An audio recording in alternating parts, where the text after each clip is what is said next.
This is the first in a two-part series of The Story Behind.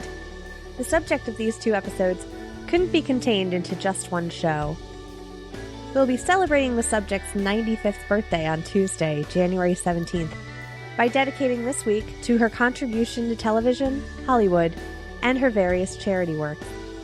In this episode, we'll be talking about her early days in radio and television, her awards and, surprisingly, her critics, and her title as the First Lady of Game Shows. I'm your host, Emily Prokop, and this is the story behind Betty White, the early years. But first, a quick message. Do you have any superstitions you believe in? Come on, it doesn't have to be as obvious as not walking under a ladder or not stepping on a crack. It could be as harmless as growing a playoff beard or being a little more cautious on Friday the 13th. I'll be working on an upcoming series for March, and I'd love to hear your stories. Record a clip letting me know your superstitions, and if you're a podcaster, be sure to include the name of your show. You can email them to thestorybehindpod@gmail.com. And also forward this podcast to 10 of your friends, or bad luck will befall you. Just kidding. Or am I? On January 17th, 1922, Betty Marion White was born in Oak Park, Illinois. She wasn't named Elizabeth, as you might think. Her parents, Horace and Tess, didn't like any of the other nicknames that went along with Elizabeth, like Beth or Liza. She was Betty White from the start. At the age of 2, she and her family moved to Los Angeles, and it wasn't long before the acting bug hit her. Betty White has said that in her 20s, she would go to different radio stations on casting days and sit around the office, hoping that radio execs would see her enough and think they hired her and give her a job. The producer of a show called The Great Gildersleeve took pity on her one day and gave her a single line. Well, actually a single word to say. Parquet. The margarine brand that was the sponsor of the show. But that one word led to parts on the radio drama, which led to more parts on the radio station. And finally, she worked her way up to becoming an assistant at a local television station, which if you've seen Golden Girls, you might remember was one of the jobs she held as her character, Rose Nyland.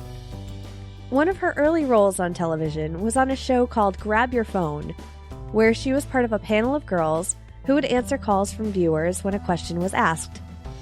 When Betty White showed she could ad-lib well with the MC, she was paid twice as much as the other girls on the show. West Coast DJ Al Jarvis persuaded Betty White to help him make the leap to TV as his co-host on the show Hollywood on Television, which aired 5 hours every weekday. The radio-to-TV format, in which the two would play records and banter in between, was scrapped once viewers wrote in, dying to know what Jarvis and White were talking about while the music was playing. White was thrilled when she received $50 a week for this job. She went on to write, produce, and star in her own show, Life with Elizabeth, about a young couple getting into comedic situations. The show earned her a local Emmy Award, surprising her and Zsa Zsa Gabor, who was considered a shoo-in for the award, and Betty White remembers her applying lipstick at a nearby table, waiting to hear her name called as the winner.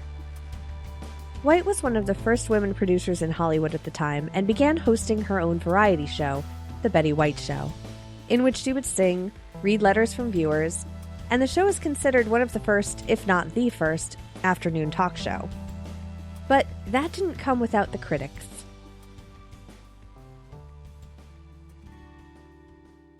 It's difficult to imagine anyone not falling instantly in love with Betty White. Her image at the time was clean and wholesome, and she was just an overabundance of innocence and sweetness. So sweet, in fact, she was frequently referred to as saccharine. Miss White exhibits her dimples, winks at the camera, and outwits her husband, a stupid played by Delmore, 3 times on every half hour in what is almost a comic strip technique of TV comedy. As for the jokes, she married an X-ray specialist. I wonder what he sees in her. But it's all, as I remarked earlier, terribly wholesome.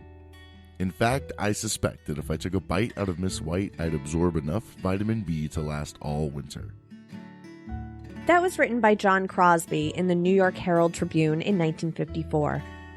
Betty White was heartbroken when she read it, and she even saved the review for years, and possibly still has it in her possession. But she also kept herself a little busy to worry about it. She went on to host the Tournament of the Roses parade every New Year's Day in Pasadena, California, a tradition that went on for 20 years. And she began another husband and wife sitcom called Date with the Angels, which received poor ratings and poor reviews, including from John Crosby again. But Betty White remained steadfast in her wholesomeness and virtue. She turned down a large offer from Kimberly Clark when they wanted her to be the spokeswoman for Kotex sanitary napkins, but even that was a little too taboo for White. In the late 50s, after Life with Elizabeth went into syndication, and the 3 different incarnations of the Betty White Show had ended, she became a frequent guest on To Tell the Truth and The Tonight Show with Jack Paar. Paar was so comfortable with her, she filled in for him twice in his absence. Again, John Crosby couldn't help making his scathing remarks about her. I switch over to Jack Paar, and guess who's on the Paar Show? Betty White. There's a girl who hasn't stopped smiling since she was 3. Somebody told her she has pretty dimples. She hasn't closed her face since. When I was a kid, there was a movie going around called The Man Who Laughs, and, as I recall the story, it was about a kid who gets caught by gypsies who carve a smile on his face, so he has to go through life with a perpetual laugh on his puss. Well, sir, I think the gypsies are still operating. But again, that never stopped White, who made her television rounds on a number of different talk shows, variety shows, and, of course, game shows.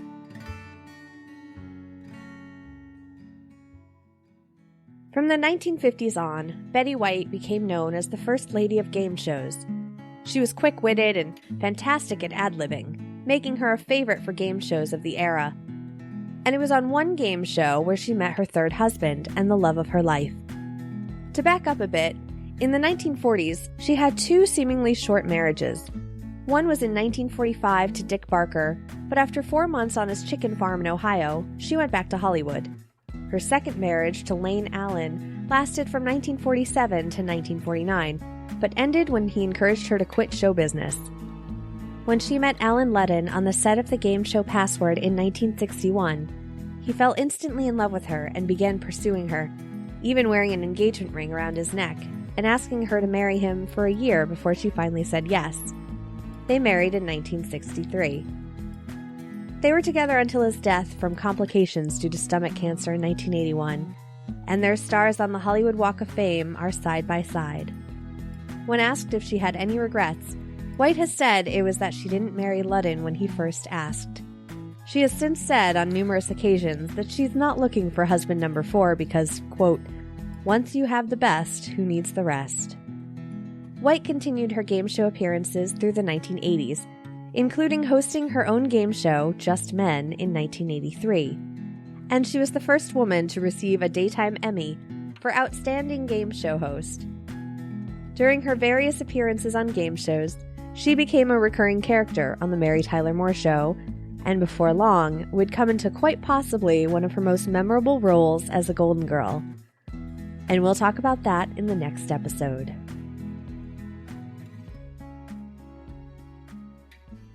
On Thursday, this 2-parter will conclude with a look at the later part of Betty White's career.